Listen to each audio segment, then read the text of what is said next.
नमस्कार दोस्तों, मेरा नाम है प्रवीण और आप देख रहे हैं पविका फ्लिटसीज चैनल को एक बार फिर से। तो आज मिलेंगे आपके लिए बहुत ही important topic again from the chapter that is your chemical kinetics, जो चैप्टर है हमारा 12th केमिस्ट्री का।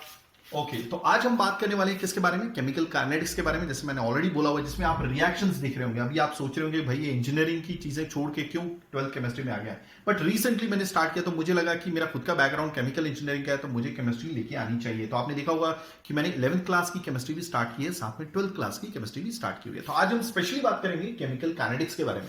अगर हम इस चैप्टर को थोड़ा सा यानी कि मतलब इसका क्या मीनिंग है, अगर हम मीनिंग पे भी थोड़ा सा गौर करेंगे तो डेफिनेटली हमें केमिकल काइनेटिक्स का मीनिंग समझ में आने लगेगा, जो चैप्टर नंबर 4 है 12th केमिस्ट्री एनसीईआरटी बुक का। केमिकल मतलब डेफिनेटली कोई तो केमिकल की बात हो रही है, मतलब एक रिएक्शन जिसमें कुछ रिएक्टेंट्स पार्टिसिपेट कर रहे हैं। जैसे कि आप देख रहे हैं A plus B give C plus D. A और बी जो लेफ्ट हैंड साइड में है वो रिएक्टेंट्स है, और सी प्लस डी जो है यानी सी और डी जो प्रोडक्ट में एज अ प्रोडक्ट प्रोड्यूस हो रहे हैं वो डेफिनेटली प्रोडक्ट्स ही होंगे। ठीक है, काइनेटिक्स तो केमिकल हो गया, अब आपको समझ में आ गया होगा। काइनेटिक्स मतलब वो केमिकल रिएक्शन क्या स्पीड से चल रहा है। काइनेटिक्स का मतलब एक्चुअल में होता है मूवमेंट, यानी कि कोई भी पर्टिकुलर रिएक्शन क्या स्पीड से चल रहा है, या फिर बोलेंगे कि हम कैसे कोई भी रिएक्शन का rate of reaction find out करेंगे, या फिर बोल सकते हैं हम क्या रेट से आपके रिएक्टेंट कंज्यूम हो रहे हैं। ठीक है, यानी कि स्पीड पता करनी है ना भाई, तभी तो हम बता सकते हैं कि कितनी देर में प्रोडक्ट बनेगा। तो आज हम इसी के बारे में आज बात करने वाले, that is your chemical kinetics. But आगे बढ़ने से पहले अगर आपने मेरे चैनल सब्सक्राइब नहीं किया तो प्लीज आपसे बहुत बड़ी सी रिक्वेस्ट कि आप मेरा चैनल सब्सक्राइब कीजिए, लाइक एंड शेयर करना भूलिएगा, तक मैं ऐसी एजुकेशनल वीडियोस आपके लिए हमेशा हर पल लेके आता रहूं। और इसी वीडियो के डिस्क्रिप्शन बॉक्स में अगर आप देखेंगे तो आपको लिंक मिलेगा, जहां से आप इसी चैप्टर यानी कि हमारे जो चैप्टर का नाम है या प्ले लिस्ट का नाम है केमिकल काइनेटिक्स को डाउनलोड कर सकते हैं, किसी को सजेस्ट कर सकते हैं। तमाम जो भी सॉल्व क्वेश्चंस है मीन्स एक्सरसाइज के जो सॉल्व नहीं भी किए हुए वो भी आपको तमाम डाउनलोड करके आप देख सकते हैं बाद में भी, ओके, रिपीट करके। और आए दिन काफी सारे कमेंट्स आते हैं कि सर आपकी वजह से हमारे एग्जाम स्पेशली इंजीनियरिंग के जो एग्जाम्स है बहुत अच्छे गए, तो थैंक्स फॉर दिस। मेरी एक छोटी सी रिक्वेस्ट है कि अगर आपको लगता है कि हमारी वजह से कुछ आपको फायदा हुआ है, यूनिवर्सिटी एग्जाम में बहुत अच्छे मार्क्स आए, तो प्लीज आप डोनेट कीजिएगा जो भी आपको ठीक ठाक अमाउंट लगे। ठीक है, काफी स्टूडेंट्स के मैसेज आते हैं कि सर कहाँ पे करें, तो मैं उसका लिंक भी डिस्क्रिप्शन बॉक्स में दे दूंगा, वहां पे आप जाके डोनेट कर सकते हैं। ठीक है, अब चलिए बात करते हैं केमिकल काइनेटिक्स के बारे में। देखिए, ये हम पढ़ क्यों रहे हैं केमिकल काइनेटिक्स, क्योंकि जब भी कोई भी रिएक्शन होती है तो वो एक गति से चलती है, एक स्पीड से चलती है। जैसे आप गाड़ी चलाते हैं तो गाड़ी चलाने के बाद आप स्पीड बढ़ाते हैं ताकि आप जल्दी पहुंचे, वैसे केमिकल रिएक्शन होते हैं। A plus B give C plus D. तो ये रिएक्शन अगर हो रहा है, वैसे रिएक्शन तो कुछ भी हो सकता है, तो हम हमेशा इंटरेस्टेड होते हैं कि वो क्या गति से वो रिएक्शन चल रही है, ताकि हम ये पता कर सकें कि कितनी देर में आपके ये जो सी और डी जो प्रोडक्ट दिख रहे हैं ये बन जाएंगे। क्लियर हो गया? या फिर हम ये भी पता कर सकते हैं कि क्या रेट से आपके ये ए और बी गायब हो रहे हैं। इसी को बोलते हैं स्पीड ऑफ रिएक्शन या rate of reaction find out करना। आने वाले वीडियोस में हम देखेंगे कि rate of reaction find out कैसे करते हैं, बट रेट ऑफ रिएक्शन क्यों जरूरी है, क्यों पढ़ना जरूरी है, आज हम इसके बारे में डिस्कस करने वाले हैं। ठीक है, ओके। सबसे पहले देखिए, एक चीज मैं आपको बताना चाहता था कि कोई भी सपोज आपकी 12th केमिस्ट्री है, ठीक है, 12th केमिस्ट्री की आप इसके बाद क्या करोगे, या फिर अगर आपको केमिस्ट्री की फील्ड में रहना है तो डेफिनेटली केमिकल इंजीनियरिंग करोगे, या फिर आप बीएससी केमिस्ट्री करोगे, उसके बाद एमएससी केमिस्ट्री करोगे। क्यों कर रहे हो? तो अब आप बनोगे क्या? आप बन गए एक, क्या बोलते हैं इसका एक नाम आता है, फिलहाल मेरे को याद नहीं आ रहा नाम, लेट मी फाइंड आउट। हाँ, केमिस्ट, क्योंकि मैं खुद केमिकल इंजीनियर हूं तो मैं I am not a chemist. ठीक है, तो केमिस्ट क्या करते हैं? देखिए, हमारा मेन मकसद क्या होता है? सबसे पहले कि कोई भी जो रिएक्शन होता है क्या वो होगा, क्या वो फिजिबल है, तो ये हमें ढूंढना होता है। सपोज अब पहली बात तो ये है, देखिए रेट ढूंढना बाद की बात है। सबसे पहले ये तो देखो, ये ए प्लस बी क्या सी प्लस डी देगा या नहीं देगा। तो सबसे पहले हम फिजिबिलिटी ढूंढते हैं, ठीक है, कि वो रिएक्शन होगा या नहीं होगा। ये फिजिबिलिटी हमें आंसर कहां से मिलेगा कि ये रिएक्शन होगा या नहीं होगा, ये हम थर्मोडायनेमिक्स में देखते हैं। अभी एक्चुअली क्या है कि थर्मोडायनेमिक्स एक जैसे जैसे आप इंजीनियरिंग में जाओगे या फिर एमएससी केमिस्ट्री या बीएससी केमिस्ट्री में जाओगे, ठीक है, तो आपको एक सब्जेक्ट पढ़ने को मिलेगा, दैट इज योर थर्मोडायनेमिक्स। अब ये थर्मोडायनेमिक्स क्या होता है? जिसमें हीट की स्टडी की जाती है। ठीक है, एक स्टेट दूसरी स्टेट में चेंज होती है और उस दौरान, ठीक है, जब एक स्टेट दूसरे स्टेट में पहुंचता है तो उसकी कंडीशंस अलग होती हैं, मतलब उसका प्रेशर अलग होगा, उसका टेम्परेचर अलग होगा, बट एक स्टेट से दूसरी स्टेट में जाने पर, ठीक है, कुछ हीट इवॉल्व कर ली जाती है, कुछ हीट एब्जॉर्ब कर ली जाती है। तो ये सारी चीजें हम थर्मोडायनेमिक्स में पढ़ते हैं। तो थर्मोडायनेमिक्स बताएगा कि ये रिएक्शन होगा या नहीं होगा, बट उसकी एक शर्त होती है कि जो गिब्स फ्री एनर्जी होती है वो लेस देन 0 होनी चाहिए एक फिक्स्ड टेम्परेचर और प्रेशर पे। क्लियर हो गया? जिसपे भी आप ये रिएक्शन करना चाहते हो। आई होप आपको चीजें समझ में आ गई होंगी कि जो डेल्टा जी है, यानी कि जी जो सिंबल होता है वो गिब्स फ्री एनर्जी होता है। तो जो भी चेंज आता है गिब्स फ्री एनर्जी में वो हमेशा लेस देन 0 होना चाहिए at particular temperature and pressure पे होना चाहिए। तो सबसे पहला काम है फिजिबिलिटी देखना। रेट ऑफ रिएक्शन तो बात की बात है, पहले ये तो पता करो कि भाई रिएक्शन होगा या नहीं होगा। ओके, दूसरा काम है हमारा कि ये रिएक्शन कहां तक होगा, कितना परसेंटेज ये रिएक्शन होगा। Okay, the second thing that we have to find out, हम किसमें इंटरेस्टेड होते हैं ये केमिस्ट, तो पहले रिएक्शन होगा या नहीं होगा तो ये हम पता करेंगे। दूसरा हम ये देखेंगे कि ये रिएक्शन कहां तक होगा, up to what extent that reaction is possible. ये डिपेंड करता है किसके ऊपर, केमिकल इक्विलिब्रियम के ऊपर। अभी मेरा पेन नहीं चल रहा है, let me change my this one.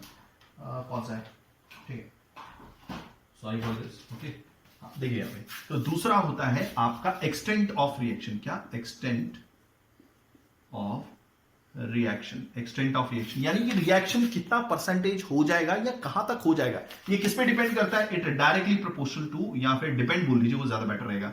Depends upon,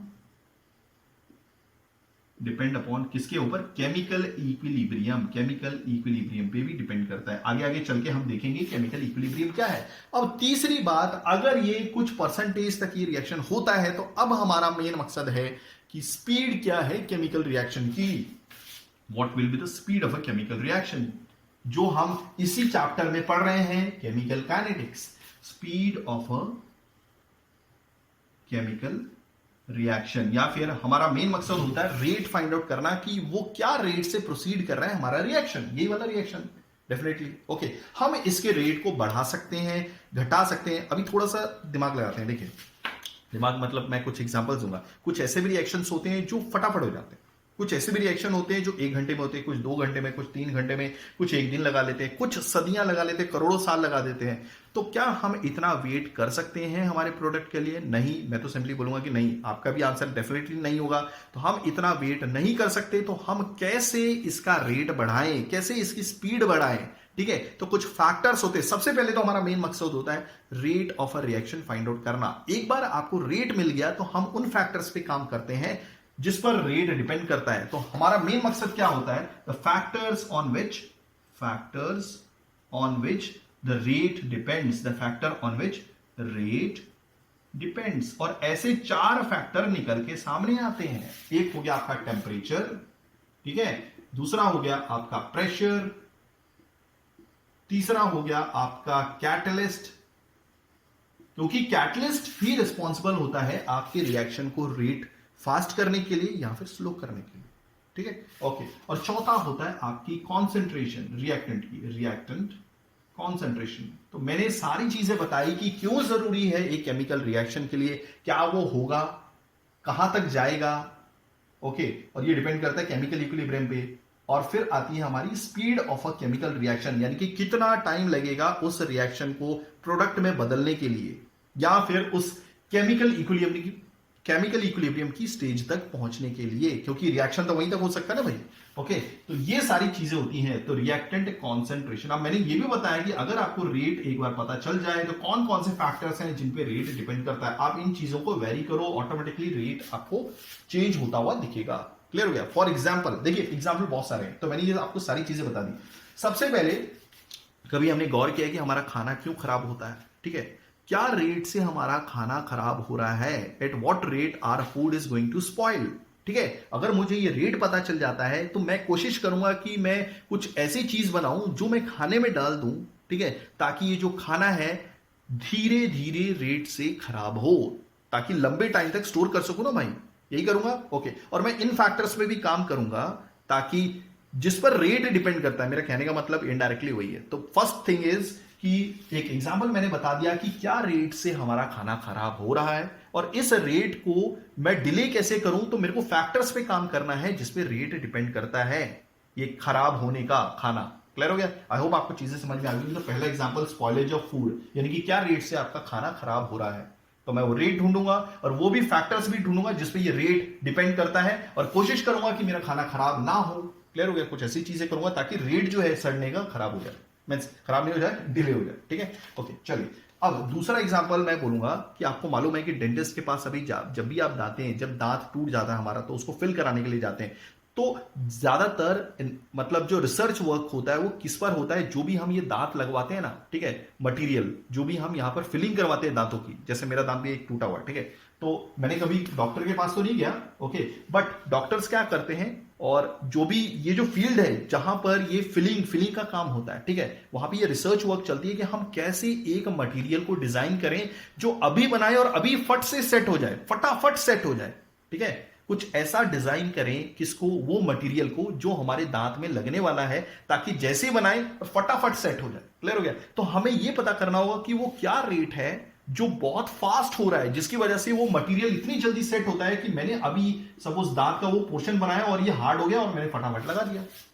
ठीक है, तो कहीं ना कहीं ये डिपेंड करता है उसके रेट ऑफ अ रिएक्शन से, यानी कि क्या रेट से आपका ये जो मटेरियल है जल्दी से हार्ड हो जाता है ताकि मैं इसको यूज कर सकूं डेंटल फिलिंग के लिए। तो वो रेट ढूंढना बहुत जरूरी है, और ये रेट किन फैक्टर्स पे डिपेंड करता है ये भी ढूंढना बहुत जरूरी है। एक और तीसरा एग्जांपल ले सकते हैं, क्या रेट से आपका जो फ्यूल है वो इंजन के अंदर जल रहा है।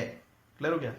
कौन कौन से फैक्टर्स हैं जो कंट्रोल कर रहे हैं रेट को, बात तो वही होगी कि रेट किन फैक्टर्स पे डिपेंड करता है, वही ढूंढना है। हो गया? तो ये इन सारी चीजों का जवाब हमारे पास एक ही ब्रांच में है केमिस्ट्री की, वो है केमिकल काइनेटिक्स, जिसमें हम रेट्स के बारे में पढ़ते हैं। We study the rate of reaction और कैसे कैसे मैकेनिज्म्स होते हैं, ठीक है, रिएक्शन मैकेनिज्म्स, वो भी सारी की सारी चीजें इनमें पढ़ते हैं। सो आई होप आपको चीजें बहुत अच्छे से समझ में आ गई होंगी। Let me check everything is working fine. ठीक है, ओके। बट अगर हम बात करें, देखिए ये तो मोटी मोटी चीजें, ठीक है, बट एक्चुअल में अगर हम बात करें, हम पढ़ क्या रहे हैं, हम रेट निकालने की कोशिश कर रहे हैं कि क्या रेट से आपका जो रिएक्टेंट ए है या बी है वो रिएक्शन से जा रहा है, ये बोल सकते हैं बड़े लेवल पे।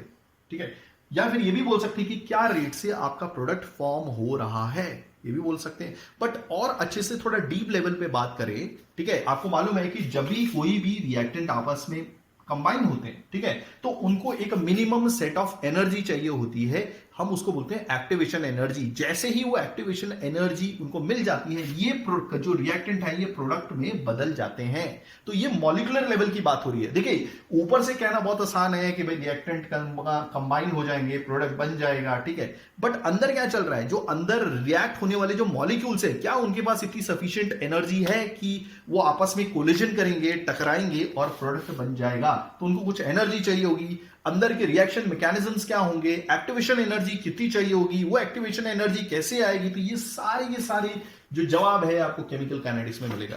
तो आई होप आपको चीजें समझ में आ गई होंगी। मैंने बहुत अच्छी कोशिश की है ताकि आपको ये केमिकल काइनेटिक्स समझ में आए। तो आने वाले टाइम पे हम ये देखें केमिकल काइनेटिक्स में रेट ऑफ रिएक्शन कैसे डिफाइन करना है। तो थैंक्स फॉर वॉचिंग, धन्यवाद, थैंक यू।